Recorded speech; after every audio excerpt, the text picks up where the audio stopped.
Все началось с тихих шепотов в археологических кругах, когда группа исследователей из разных уголков мира собралась вместе, чтобы исследовать загадочную гору в Центральной Азии. Эта гора, известная местным жителям как Спящий великан, всегда была окружена тайной и некими мистическими преданиями. Но в последние месяцы слухи о загадочном артефакте, золотом ключе, начали быстро распространяться среди археологов, и это зажгло в них искру, которая разожгла грандиозное приключение. Из глубин библиотек и архивов начали появляться древние манускрипты, описывающие таинственное место, спрятанное в недрах этой горы. Тайна, окруженная тысячелетней историей, завораживала и манила исследователей. Документы намекали на некое древнее тайное сообщество, которое охраняло не только этот ключ, но и то, что он открывает.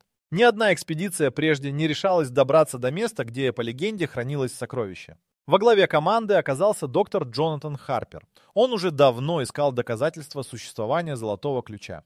Несмотря на скептицизм коллег, Харпер был убежден, что это не просто история для туристов. У него были веские основания полагать, что золотой ключ на самом деле существует, и более того, он может открыть нечто невероятное. Время экспедиции было выбрано не случайно. По некоторым расчетам, в этот период года солнце освещает скалу под особым углом, так, чтобы выявить скрытые детали на поверхности камня. Команда, состоящая из геологов, археологов и историков, была настроена решительно. Они прибыли на место, вооруженные современными технологическими устройствами, которые должны были помочь в поисках. Дроны, сканеры и металлоискатели — все это должно было раскрыть секреты, скрытые веками. Первые дни экспедиции были полны ожиданий и небольшой тревоги. Гора величественно возвышалась над лагерем, словно могучий страж, следящий за каждым движением исследователей. Джонатан Харпер и его команда начали методично исследовать каждый квадратный фут земли. Они понимали, что нужно быть осторожными и внимательными, ведь здесь каждую мелочь следовало рассмотреть под лупой. Постепенно, шаг за шагом, команда начала открывать небольшие секреты, которые вели их глубже в историю. Они нашли древние изображения, выполненные прямо на скале, которые могли быть картой или подсказкой относительно местонахождения ключа. Некоторые из изображений напоминали солнце, другие — фигуры людей, возможно, древних стражей или хранителей. Эти символы стали первым доказательством того, что тайна, скрытая в горе, была куда более сложной и запутанной, чем они предполагали. Но также эта находка придала уверенности команде в правильности их пути. Вопросов становилось все больше, но и ответы начали проявляться на поверхности. Самое удивительное было то, что когда солнце заходило за горизонт, его последние лучи причудливо освещали скалу и открывали новые аспекты древних рисунков. Эти детали собирались в единую картину, как кусочки мозаики, которые еще предстоит сложить. Команда Харпера знала, что они на пороге чего-то действительно великого, но никто не мог предположить, насколько грандиозной будет их следующая находка. В тихом предрассветном воздухе, обволакивающем гору Спящий великан, царила загадочная атмосфера. Легкий ветерок тихо шептал забытые секреты, которые могли бы разгадать лишь те, кто обладал терпением и вниманием, достаточными для того, чтобы уловить их. Команда под руководством доктора Джонатана Харпера приступила к работе с первыми лучами солнца, ожидая открытия первых подсказок, способных пролить свет на их задачу. Они прошли несколько миль вдоль каменной поверхности, пока не начали замечать странные резьбы на скале. Было очевидно, что эти изображения не могли быть созданными капризом природы. Пальцы Харпера ощупывали выемки и линии, сдаваясь на милость археологическому приключению. Солнечные лучи начинали танцевать по причудливым узорам, выявляя детали, которые были незаметны в тени ночи. Никто не ожидал, что старинные изображения на камне могут стать ключом к разгадке. Команда терпеливо изучала каждую деталь, интерпретируя знаки, которые были скрыты в этих рисунках. Некоторые из них изображали солнце, в то время как другие напоминали фигуры людей, встроенных в сложный орнамент. Было похоже, что перед ними развертывалась древняя история, составленная из символов и знаков, созданных неизвестной цивилизацией, возможно, предшествовавшей всем известным. Каждый день приносил новые открытия. Каждое утро они начинали с надеждой на то, что сегодня смогут шагнуть еще ближе к разгадке тайны. В течение нескольких дней исследователи сфокусировались на определенном участке скалы, который, казалось, имел особую энергетическую связь с Солнцем. При каждом восходе и закате его лучи прочерчивали острыми тенями рисунки, добавляя к уже известному новые элементы, которые раньше оставались скрытыми. Несмотря на трудности, команда археологов не оставляла надежды. Объединенные общим духом исследователи, они изучали каждый сантиметр скалы, чтобы найти на ней хотя бы малейшее подтверждение своих гипотез. Они понимали, что эти находки — лишь малая часть той огромной мозаики, которую им еще предстоит собрать. Вопросов только прибавлялось, и еще больше манили ответы, скрытые за древними тайнами. Среди археологов ходила легенда о таинственном золотом ключе, который, согласно преданиям, был спрятан за этими рисунками. Однако до сих пор не было найдено ни одного доказательства о его реальном существовании. Каждый шаг по каменистой поверхности горы, каждый взгляд на покрытые пылью изображения напоминали о том, что они были на пути к разгадке, но еще не достигли цели своего путешествия. Однажды вечером, когда солнце уже опускалось за горизонт, его последние лучи осветили угол скалы, который до этого не привлекал особого внимания. Внезапно, как по волшебству, на поверхности камня стали видны новые, неуловимые ранее детали. Эти узоры и символы выглядели так, как будто именно они могут являться указателем на то, что скрывается внутри горы. Команде Харпера казалось, что они наконец-то приблизились к чему-то значительному, но впереди все еще оставалось много неизвестного. Вдохновленные этим открытием, исследователи погрузились в изучение новых символов. Каждый день они складывали кусочки головоломки, которые вели их все ближе к разгадке древней тайны. Все больше и больше подтверждений и деталей складывалось воедино, поддерживая уверенность команды в том, что их цель гораздо более великая, чем они могли представить. Внутри горы таился секрет, который ждал своего часа быть раскрытым, и теперь археологи были готовы почти прикоснуться к нему. Легенды о Золотом Ключе были столь же притягательны, сколь и недосягаемы. Они рассказывали о древнем артефакте, который якобы открывал двери к невероятным сокровищам и несметному богатству. Эти легенды передавались из уст в уста, обрастая все новыми деталями, и казалось, что на самом деле они никогда не выйдут за пределы фантазий местных жителей. Однако у команды доктора Джонатана Харпера вскоре должны были появиться первые серьезные доказательства существования не только ключа, но и чего-то более грандиозного, чем просто миф. Первые находки археологов, исследовавших мистическую гору, начали подтверждать теории о существовании древнего ключа. Странные символы и резьба на каменистых склонах изображали сцены, которые будто бы иллюстрировали процесс открытия некой тайной двери. Изображения представляли древних стражей, держащих в руках ключ, который невероятно походил на описание из легенд. Команда Харпера была захвачена этими догадками, ведь казалось, что они нашли ключ к пониманию древних преданий. И вот однажды, среди груды камней и обломков, археологи обнаружили то, что стало кульминацией их многодневных поисков. Это был предмет, который замечательно походил на легендарный золотой ключ. Тщательно отполированный, инкрустированный загадочными символами, этот артефакт словно бы светился в руках открывшего его археолога. Каждый, кто видел его, понимал, это не просто найденная вещь, это нечто большее. Ключ был выполнен из золота, с замысловатой резьбой, покрывавшей его поверхность. Примерно фут в длину, он излучал древнюю разумность и мощь. Теперь у команды было подтверждение не только существования мифа, но и их собственных теорий. Этот ключ, казалось, содержал в себе секреты, которые веками охранялись. Но что именно было спрятано за дверью, которую он открывает? Это оставалось загадкой, но археологи были уверены, перед ними настоящий артефакт, олицетворяющий легенду и свидетельствующий о невероятной исторической значимости их открытия. Спустя несколько дней, проводя дальнейшие исследования места находки, команда обнаружила дополнительные подсказки на каменистых стелах около места, где был найден ключ. Эти стелы, покрытые резьбой, рассказывали древние истории о народе, который жил здесь тысячи лет назад. Они говорили о хранителях этих земель, чей долг заключался в защите тайны, спрятанной в недрах горы. В резьбе можно было различить сцены, изображающие процесс передачи ключа от одного поколения к другому, как святыню, которую оберегают от чужих глаз. Осознание того, что они стоят на пороге раскрытия великой тайны, вдохновило археологов. Они понимали, что их миссия значительно больше, чем просто поиски артефактов. Это было путешествие вглубь времени, к истокам легенд, которые теперь находили физическое воплощение прямо у них перед глазами. Но что именно хранилось за дверью, которую открывал этот загадочный ключ? Предстояло открыть нечто большее, чем могли бы представить самые смелые мечтатели. С каждым днем новые факты и открытия убеждали команду в том, что впереди их ждет нечто невероятное. Они чувствовали, что на самом деле ключ может привести их к открытию более важному, чем все прошлые находки. Это было нечто такое, что могло бы изменить понимание всей истории человеческой цивилизации. Они стояли на пороге неизведанного мира, и теперь каждый миг приближал их к разгадке, которая обещала стать крупнейшим археологическим открытием современности. Древний мир всегда был окутан тайнами и загадками, многие из которых еще предстоит разгадать. Когда археологи начали свои поиски у скалы «Спящий великан», они и представить не могли, насколько глубокой окажется эта история. Глубочайшее погружение в прошлое, отголоски которого до сих пор звучат в наших жизнях. Начать следует с древних племен и народов, заселявших Центральную Азию много веков назад. Эти народы оставили богатое культурное наследие, о котором осталось мало свидетельств, но каждая из них бесценна для ученых. Скала, вокруг которой развернулись события, по мнению историков, была местом священных обрядов и религиозных практик древних цивилизаций. Веками она привлекала к себе людей, которые старались понять и интерпретировать скрытые на ее стенах символы. Среди камней археологи обнаружили следы древнего поселения, возможно, некогда процветавшего здесь.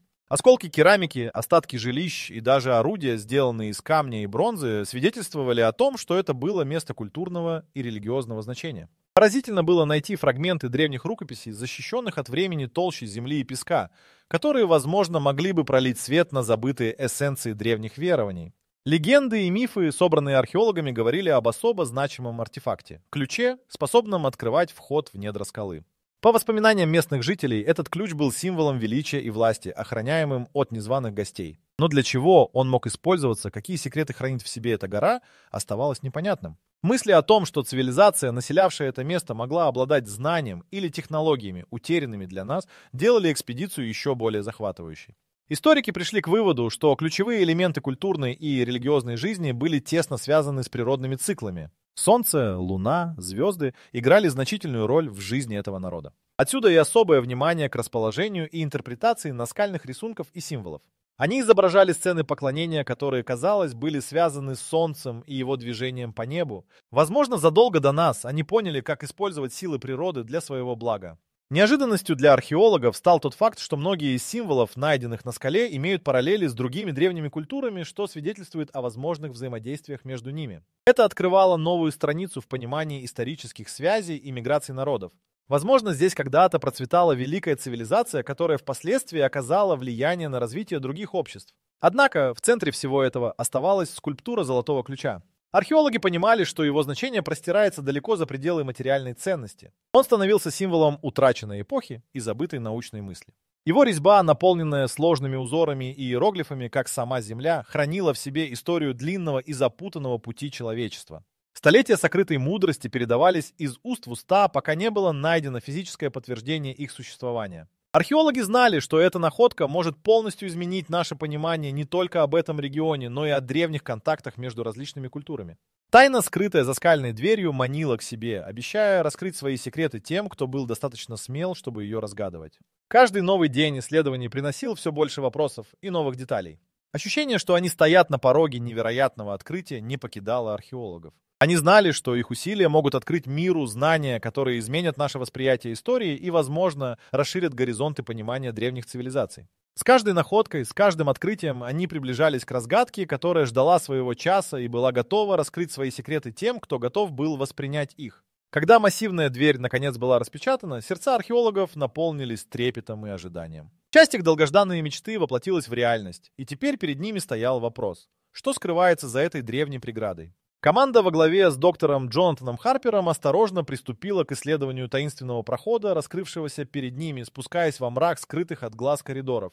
Внутри горы царила удивительная тишина. Воздух был наполнен ощущением древности и тайны, которой пропитаны стены.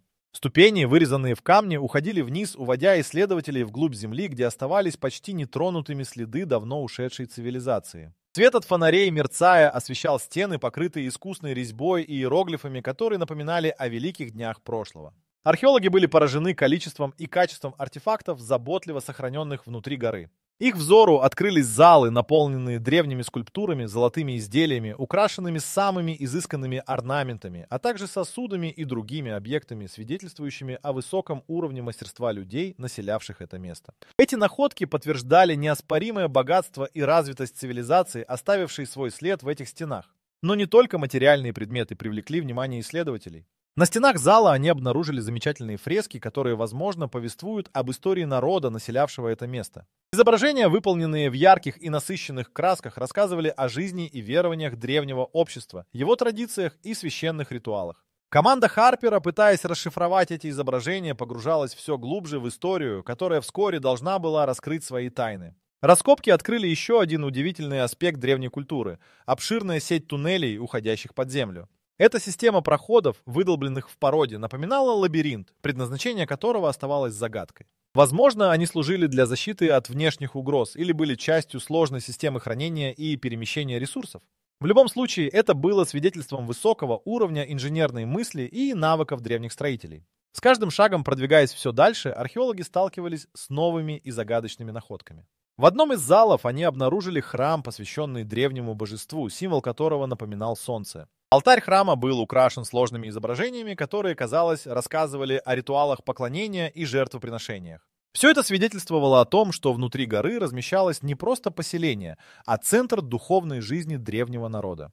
Погружаясь все глубже в историю, команда Харпера осознала огромную значимость своего открытия. Они понимали, что находки внутри горы способны пролить свет на многие аспекты древней жизни, открыть неизвестные страницы истории и, возможно, изменить наши представления о культурном обмене между народами той эпохи. Однако наиболее интригующими оставались двери, найденные в еще не исследованных залах. Они были сделаны из массивного дерева, украшенного металлическими пластинами с резьбой и символами, которые до сих пор не удалось расшифровать. Эти двери, как и открытое ими вначале, ввели в неизвестность, оставляя археологам еще множество вопросов и загадок, требующих своего решения. Каждая находка, каждый новый артефакт все больше убеждали археологов в том, что они находятся на пороге чего-то поистине грандиозного. И хотя о конечной цели их путешествия пока нельзя было говорить с уверенностью, исследователи знали, что они уже совершили огромный шаг вперед в понимании древнейших культур. Глубина тайн, скрытых за дверью скалы, манила к себе и обещала неимоверные открытия.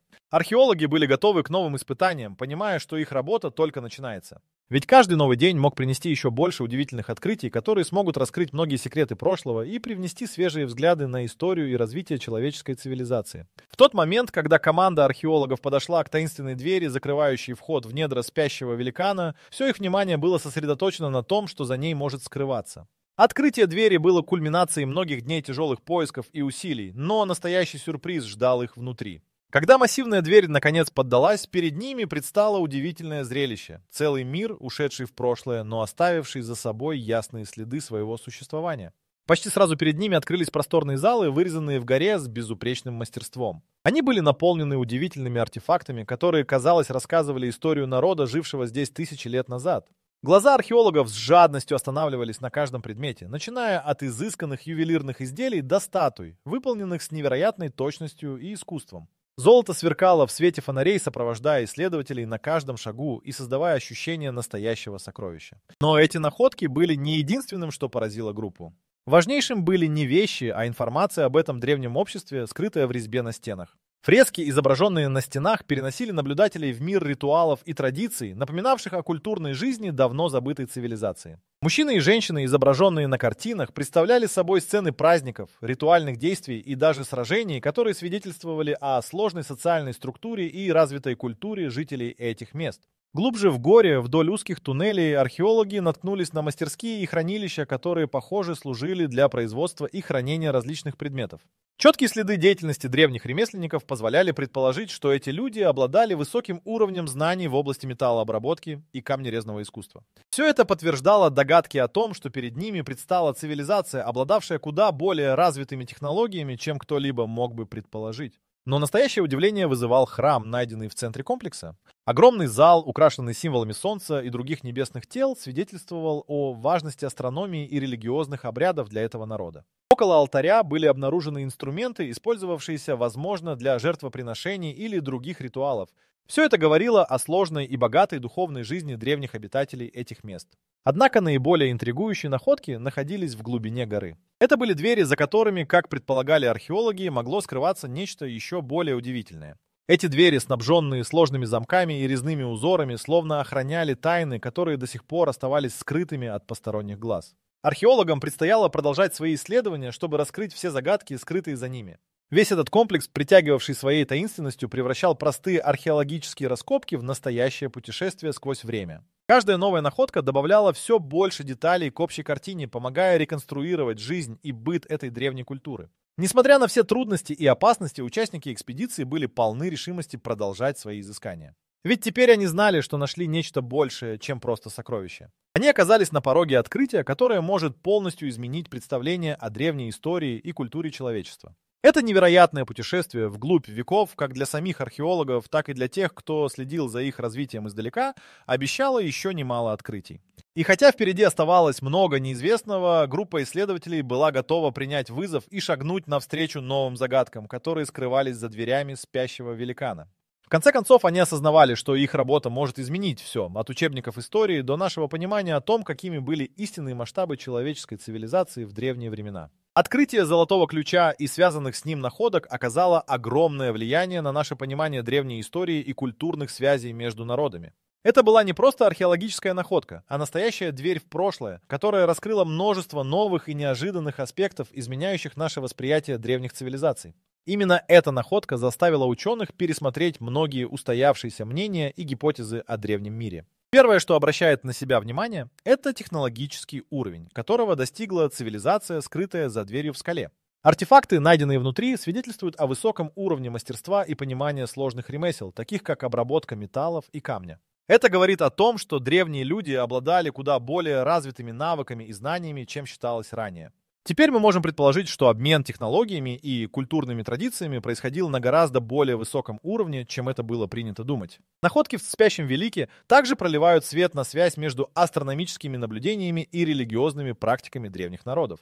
Храм и фрески в залах комплекса ясно показывают, что астрономия играла важную роль в их жизни и религиозных обрядах. Это открытие подчеркивает значение астрономических явлений и их влияние на духовную жизнь древних обществ, что, в свою очередь, помогает нам лучше понять, как развивались их мировоззрение и представления о Вселенной. Одной из наиболее значимых находок стала информация о культурных и торговых связях между различными древними цивилизациями. Одинаковые символы и орнаменты, найденные в различных частях мира, теперь могут быть связаны с комплексом, найденным в Центральной Азии. Это указывает на то, что древние народы имели куда более обширные и сложные контакты между собой, чем мы предполагали. Возможно, такие контакты способствовали обмену идеями и технологиями, что могло бы объяснить сходство между различными культурами. Не менее важным является и то, как золотой ключ и легенды, связанные с ним, влияют на наше понимание мифологии и фольклора. Обнаруженные факты доказывают, что многие легенды имеют в своей основе реальные события и объекты. Веками считавшиеся вымыслом, они теперь находят подтверждение в археологических данных. Это открывает новые перспективы для изучения мифов других народов, которые, возможно, также содержат в себе крупицы истины, ожидающие своего часа для раскрытия. За пределами академического мира находка оказывает влияние и на массовую культуру. Истории о тайнах спящего великана и золотого ключа вдохновляют писателей, режиссеров и художников. Это стало источником для создания новых произведений, привлекающих внимание широкой аудитории к теме древних цивилизаций и их загадок. Благодаря этому происходит популяризация археологических исследований и рост интереса к изучению древней истории среди молодежи и любителей приключенческих историй. Нельзя забывать и о том, как находка влияет на развитие археологической науки в целом. Новые методы исследования, примененные для раскрытия загадок спящего великана, открывают новые горизонты для исследований других еще не изученных мест. Это включает в себя использование современных технологий, таких как 3D-сканирование и анализ образцов ДНК, которые могут дать еще больше информации о жизни и обычаях древних народов. Влияние открытия столь велико, что его следствия выходят за пределы археологии, начиная затрагивать и другие дисциплины, такие как антропология, история искусства и даже современные технологии. Ведь, как оказалось, древние люди знали и умели значительно больше, чем мы могли предположить, и теперь у нас есть возможность учиться у них, интегрируя их знания в наши современные практики. Итак, золотой ключ и его находка оказали масштабное воздействие на наше восприятие древней истории. Этот артефакт и связанные с ним открытия позволяют нам не только заглянуть в прошлое, но и изменяют наше понимание о том, как развивались древние цивилизации и что они оставили в наследие будущим поколениям. В конечном итоге это открытие может изменить наше понимание человеческой истории и, возможно, стало началом нового этапа в изучении прошлого.